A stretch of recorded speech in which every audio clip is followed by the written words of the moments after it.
Hey folks, and welcome to Pixil evolution of Duke Nukem games 1991 through 2023. There are a few video game characters in history as truly badass as the legendary Duke Nukem.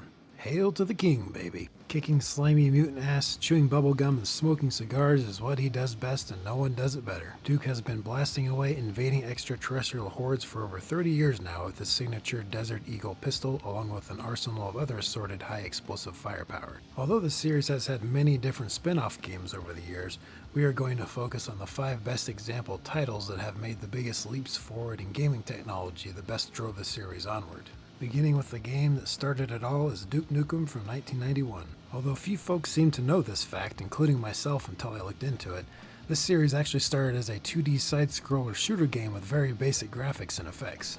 The graphic details were certainly behind the times and looked much more like a 1980s game than a 1991 title, but it's still pretty cool and fun to play regardless. There are some story dialogue scenes at the beginning and ending of levels to help explain the storyline a bit and also portray the kick-ass personality of the Duke Nukem character. This also in turn expresses Duke's ambition to take down the villain of the story, Dr. Proton, but there are no real FMV scenes, just still images unfortunately. This 2D Duke may just be a collection of colorful pixel sprites, but that certainly doesn't mean he still can't kick some serious alien ass. This title set the stage for more killer Duke Nukem games to come, and at least was good enough to make us all want to be the rough and tough Duke character. Taking a leap into the early three-dimensional gaming era, we have Duke Nukem 3D from 1996.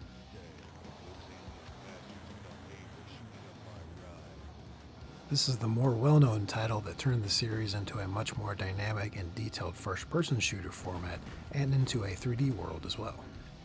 Using 3D Realms' own created game engine called the Build Engine, it allowed for more detailed and higher resolution 2D sprites to be used within a 3D modeled environment.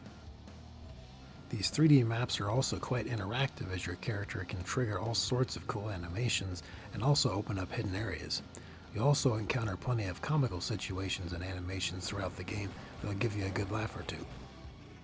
This was also the title that really gave us a view into the raw personality of Duke Nukem. His excessive ego, expressing his many classic one-liner catchphrases, and also exhibiting his love affair with hot stripper babes, as you will see many examples of throughout the rest of this whole game series, in fact. I first played this game when I was 12, so this particular kind of tantalizing content was certainly a welcome theme, and seemed oh so naughty back then, of course, even though there's not actually any nudity to be seen in this game. With its unique main character, a large array of different enemies, massive weapon selection, and decent graphics for its time, this title was certainly a hefty leap forward for the shooter game series, raising its popularity significantly. Next came the first full 3D title in the series called Duke Nukem Time to Kill from 1998. By full 3D, I mean this title took the next natural progression of both the maps and all characters in the game were now 3D modeled as well. This was the first time we started seeing real FMV scenes in the Duke Nukem series, which really added to the sheer awesomeness of the Duke mentality and better represented the storylines in a more action-packed way too. This was also the first Duke title to be in third-person view instead of first-person or side-scrolling, which felt quite different and not in a good way, honestly. One unfortunate teething issue of early 3D third-person shooter games like this, though, is that character controls are simply atrocious, and animations are stiff as a board too, which makes gameplay quite difficult and unpleasant at times. This was the first of a couple third-person view Duke Nukem games made exclusively for the PlayStation 1 console. While this title did technically take the series up a gaming generation level and does include most all the things that make a good Duke Nukem game, such as many weapons, interactive maps, explosions, and strippers too of course, it was a real bumpy ride in terms of playability, folks. The next real step up in gaming tech of this series came with Duke Nukem Manhattan Project from 2002. This title introduced significantly better graphics and physics for the series, utilizing DirectX 8 rendering technology, which allowed for some top-notch visuals and effects for the time. This also made for some pretty good-looking FMV scenes to be made with existing in-game graphics instead of externally rendered animations, which is more of the modern way of doing it.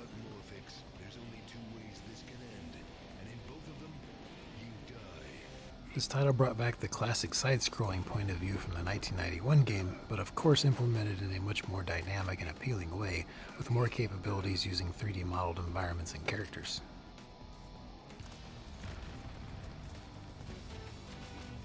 Gameplay is fairly fast-paced, however character and weapon controls are actually easy and smooth in this title, which is much appreciated compared to the previous generation PS1 games which were not. And of course, Duke will come across plenty of promiscuous young ladies to rescue and interact with along his journey to take down evil forces that are trying to destroy Manhattan.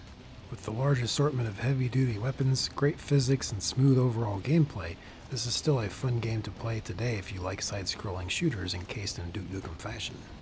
Taking the series back to an FPS format and into the more modern graphics 2010s era, we have the latest AAA title known as Duke Nukem Forever from 2011. Although technically first conceived by its developers back in 1999, it took them more than a decade or so for this game to come to fruition, as it had to be rebuilt into a more modern physics engine to compete with other games at the time. These excellent stylized FMV scenes give you a good idea of how great this game looks for its time, and the crazy fun action it has in store for players as well.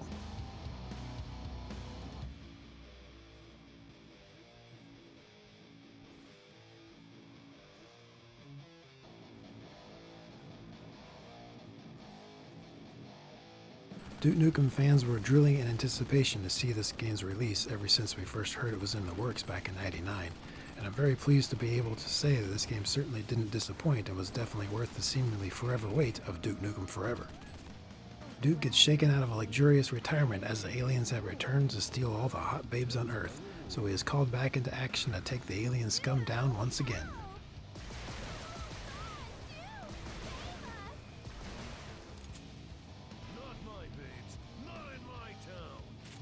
This excellent title includes all the elements we love most from the good old Duke Nukem 3D, but brought into the full HD graphics gaming era.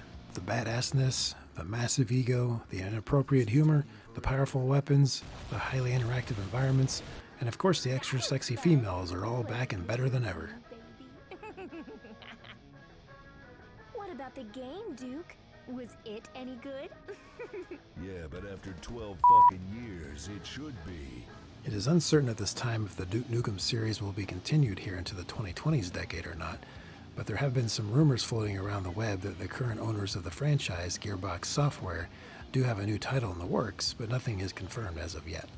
There's even talk of a possible Duke Nukem movie being in the works as well, so let's all hope something tangible actually comes from all these floating rumors in the near future. Well, there you have it, folks. I hope you liked this video, and if you have, make sure to hit that subscribe button.